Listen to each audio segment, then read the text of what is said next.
Hi, welcome to my YouTube channel. So ഇന്ന് രാവിലെ 11 മണിക്കാണ് ഞാൻ ബ്രേക്ക്ഫാസ്റ്റ് കഴിക്കാൻ പോകുന്നത്. ഇന്നലെ കുട്ടി ഇറങ്ങിയപ്പോൾ ലേറ്റായി. അപ്പമാണ് കഴിക്കുന്നത്. ഞാൻ ഇപ്പോഴാണ് അപ്പം ചുണാൻ തന്നെ ഇറങ്ങുന്നത്. നിങ്ങൾക്ക് ദോശക്കല്ലൊന്നുമില്ല, അപ്പമാണ്. ഈ നമ്മുടെ അപ്പത്തിൻ്റെ മാവ് ദോശക്കല്ല് ചുട്ടിട്ട് പാത്രം അടച്ച് വെച്ച് ആവി കയറ്റും. അങ്ങനെയാണ് ചെയ്യുന്നത്. മറ്റത് ടൈം എടുക്കുമല്ലോ. എനിക്കും എൻ്റെ അനിയനും ഇങ്ങനത്തെ അപ്പമാണ് ഇഷ്ടം. നമ്മുടെ ദോശ ചുടുന്ന പോലെ കല്ലിൽ ചുട്ടിട്ട് ഇങ്ങനെ ആവി കയറ്റിയെടുക്കും. എനിക്കും എൻ്റെ ബ്രദറിനും അതാണ് ഇഷ്ടം കേട്ടോ. നമ്മൾ പൊതുവെ അതാണ്. വല്ല ഒക്കേഷൻസ് വരുന്നെങ്കിൽ മാത്രമേ മറ്റേ അപ്പം ഉണ്ടാക്കാറുള്ളൂ, അല്ലെങ്കിൽ ഈ ദോശക്കല്ലിൽ തന്നെയാണ് അപ്പം ഉണ്ടാക്കുന്നത്. അപ്പോൾ ഇന്ന് 11 മണിയായി. 11 12 അടുപ്പിച്ച് ആവാറായി. 12 ആയി കേട്ടോ. ഞാൻ ചോദിച്ചു 11 12 ആയി. ഇപ്പോഴാണ് ബ്രേക്ക്ഫാസ്റ്റ് കഴിക്കാൻ വേണ്ടത്. എണീറ്റപ്പോൾ ലേറ്റായി. നമ്മളെ കുഞ്ഞുറങ്ങിയപ്പോഴും ലേറ്റായി. അപ്പം ഫ്രണ്ടിൽ സിനിമ കണ്ടോണ്ടിരിക്കണം. എൻ്റെ ഫേവറേറ്റ് സിനിമയാണ് ഈ അമ്മായിയമ്മ. അപ്പം ചുടണം. മണി 12 ആയി. ചുട്ടിട്ട് നമുക്ക് നമ്മുടെ ഓറഞ്ച് എന്തായെന്ന് പോയി നോക്കാം. പിന്നെ അന്ന് കുറേ കറ്റാർവാഴ മാറ്റി വെച്ചു, ഒരു മുഖക്കൂര്. അപ്പോൾ ആ കറ്റാർവാഴ നടണം. പിന്നെ തക്കാളി ഉണ്ട്, മുളകുണ്ട്. നമുക്ക് നോക്കാം. ഇന്നലെ ഞാൻ നട്ടപ്പോഴേക്കും എൻ്റെ കൈ വയ്യാതെ എങ്ങനെ ഇന്നലെ റെസ്റ്റ് എടുക്കാമെന്ന് കരുതിയത്. അപ്പോൾ ആദ്യം അമ്മയ്ക്ക് അപ്പം ചുണ്ട കാണാൻ എൻ്റെ കൂടെ ഉറപ്പ് കഴിയുന്നത് അമ്മയാണ്. സോ അമ്മയ്ക്ക് അതിന് ഫുഡ് കൊടുത്തിട്ട് ഞാൻ ഫുഡ് കഴിക്കാം. സോ നമുക്ക് ഇന്നത്തെ ഒരു gardening day in my life കാണാം. ഇതെന്തോ ചട്ടിയൊക്കെ തോന്നുന്നത്. Gardening day in my life കാണാം. കമ്മോ.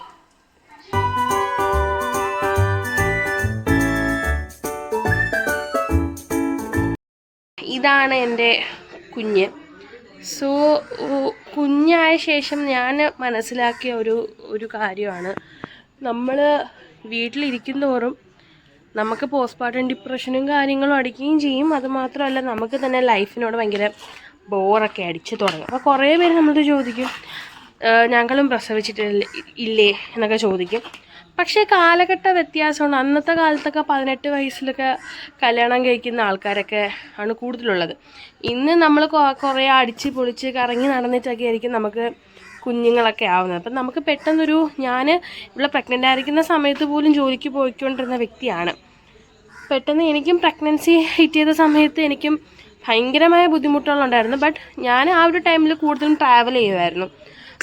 തേർഡ് മന്ത് കഴിഞ്ഞുകൊണ്ട് ഡോക്ടർ ട്രാവലിന് പെർമിഷൻ തന്ന ടൈം തൊട്ട് ഞാൻ എൻ്റെ ഹസ്ബൻഡോട് നല്ല രീതിയിൽ ട്രാവൽ ചെയ്യുമായിരുന്നു, നല്ല രീതിയിൽ ഫുഡ് കഴിക്കുമായിരുന്നു.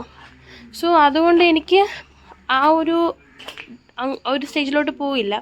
പിന്നെ ഇവള് വന്ന ശേഷം ആദ്യത്തെ ഒരു ഫസ്റ്റ് മന്ത് നല്ല രീതിയിൽ റെസ്റ്റ് എടുത്തു. പിന്നെ ഞാൻ എൻ്റെ ഹസ്ബൻഡുമായിട്ട് തേർഡ് മന്തൊക്കെ ആയപ്പോൾ സ്കൂട്ടിയിലൊക്കെ ട്രാവൽ ചെയ്ത് തുടങ്ങി. ഞങ്ങൾ സിനിമയൊക്കെ കാണാൻ പോകുമായിരുന്നു. എനിക്ക് തോന്നുന്നു ഞാൻ എൻ്റെ വീട്ടിൽ വരുന്നതിന് മുമ്പ് വരെ സിനിമ കാണാൻ പോകുമായിരുന്നു. എനിക്കതൊന്നും ഇഷ്യൂ ആയിട്ട് തോന്നിയിട്ടില്ല. അപ്പം നമ്മൾ ചടഞ്ഞുകൂടി ഇരിക്കുമ്പോഴാണ്, അല്ലെങ്കിൽ നമുക്ക് ഒന്നും ചെയ്യാനില്ല എന്ന് പറഞ്ഞ് തോന്നുമ്പോഴായിരിക്കും നമുക്ക് കൂടുതലും നമ്മളോട് തന്നെ വെറുപ്പ് തോന്നും. സോ നമുക്ക് നമ്മളുടേതായ രീതിയിൽ, ഇപ്പം ഞാൻ ചെയ്യുന്ന രീതിയിൽ നിങ്ങൾ ഫോളോ ചെയ്യണമെന്നൊന്നുമില്ല. നിങ്ങൾക്ക് ഇഷ്ടമുള്ള രീതിയിൽ നിങ്ങൾക്ക് എന്തൊക്കെ ചെയ്യാൻ പറ്റുമോ, നിങ്ങളുടെ കഴിവിൽ നിങ്ങൾക്ക് എന്തൊക്കെ ചെയ്യാൻ പറ്റുമോ അതൊക്കെ നമുക്ക് ചെയ്യാം. അപ്പം ഞാൻ പൊതുവേ ഇവളെ കൊണ്ട് നടക്കാൻ പോവാറാണ് പതിവ്. ഇവിടെ തെങ്ങൊക്കെ ഉള്ളതുകൊണ്ട് എനിക്കിതിരി പേടിയൊക്കെ ഉണ്ട്. നമുക്ക് ചുമ്മാ ഒന്ന് ജസ്റ്റ് ഒരു റാൻഡം വാക്കിന് പോയിട്ട് വരാം ഇവളെ കൊണ്ട്. അപ്പം ഞാൻ നിങ്ങൾക്ക് എൻ്റെ ഓറഞ്ച് കാണിച്ചു തരാം. വെള്ളമൊന്നും ഒഴിച്ചില്ല കേട്ടോ. അല്ല, ഓൾറെഡി നല്ല വെള്ളമുണ്ട്. പിന്നെ മഴയും കൂടെ പെയ്തുകൊണ്ട് വെള്ളം ഉള്ളതുകൊണ്ട് ഞാൻ ഇന്ന് വെള്ളമൊന്നും ഒഴിച്ചില്ല കേട്ടോ. അവിടെ എത്തിയ ടൈമിൽ അൻവിയുടെ ഫ്രണ്ട് ഉണ്ടായിരുന്നു. അവൻ്റെ പേര് ദച്ചു എന്നാണ്. അവന് 1 വയസ്സായി. സോ അവളുടെ ഫ്രണ്ടാണ്.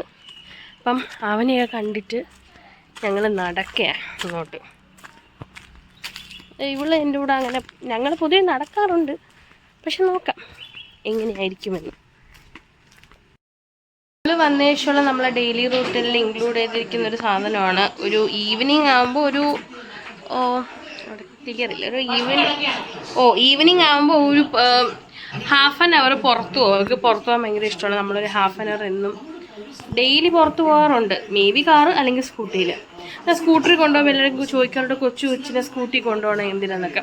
ഞാൻ 3 മാസമായപ്പോൾ തന്നെ ഇവിടെ സ്കൂട്ടറിലും കൊണ്ടുപോകാറുണ്ട്, കാറിലും കൊണ്ടുപോകാറുണ്ട്, ഓട്ടോയിൽ കൊണ്ടുപോയിട്ടുണ്ട്, ബസ്സിൽ കൊണ്ടുപോയിട്ടുണ്ട്. എല്ലാം അവൾ അഡാപ്റ്റ് ആവട്ടെ എന്ന് വിചാരിച്ച് ഞാൻ എല്ലാത്തിലും കൊണ്ടുപോയിട്ടുണ്ട്. അതുകൊണ്ട് അതൊരു ഇഷ്യൂ അല്ല. അപ്പോൾ പോയിട്ട് വരാം. ബൈ വരാം, കാറ്റ് വരാം. അത് പറയില്ല. എന്താ പറഞ്ഞ അവര് എന്താ പറഞ്ഞവര്? എനിക്ക് തോന്നി പോലീസ് പിടിക്കും. പെട്ടെന്ന് പോയി ഹെൽമെറ്റ് പോയി, എന്നാലേ ഇമ്പ പോകാൻ പറ്റൂ. ആ വേ ആ വെച്ച്